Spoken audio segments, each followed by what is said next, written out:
Sir Jeff, maraming salamat. Thank you din, Tito Boy. Kumusta? Okay naman, masaya, Tito Boy. Bakit ka blooming? Siyempre, I'm happy, Tito Boy. Ano ang nagpapahappy sa'yo? Everything, Tito Boy, na nasa buhay ko ngayon. Happy Everything. ako. Yes. Pero ano yung specific na something na nagpapasaya sa'yo? Inspired ako, Tito Boy. Talaga? Nagpapa-inspire sa akin yun. Sino ang nag-i-inspire sa'yo? Well, dyan, I must say na I'm gonna keep it a private one. Oh, talaga naman. Hindi naman privado secret, natin private yan. lang. Kung Yes, bubuksan sir. namin ang iyong puso, anong pangalan ang nakasulat? Ayun lang!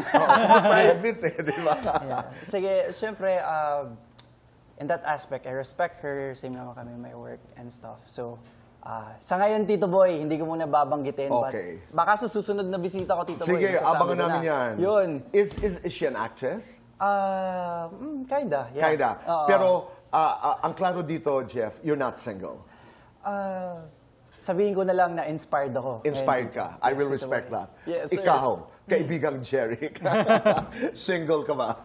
Single, Tito Boy. Ang nakakatuwa dahil meron kami mga common friends ni Jerry na napapasama ka sa mga napaka-agresibong negosyante. Yes, yes. Oo. And I'm talking about Eldred na magiging partner ko dito sa Quezon City.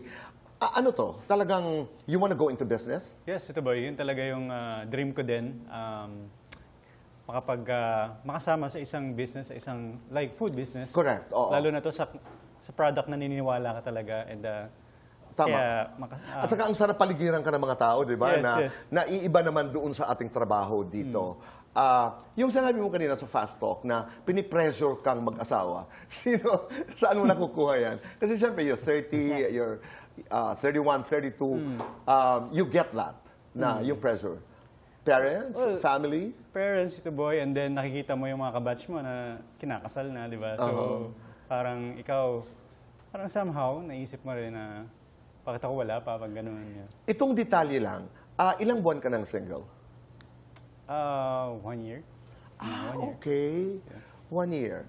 Kaya kaya ipribado eh, pag may mga bagay na talagang gusto nyo i-private. So 1 year na pala kayo wala ni... may nagpaparamdam ka ba? Ano ba ang... Nag-aantay ka ba? Are you chasing? What's happening? Wala, Tito Boy. Right now, I'm focused sa sarili ko muna, sa work and to my family. Okay. Yeah.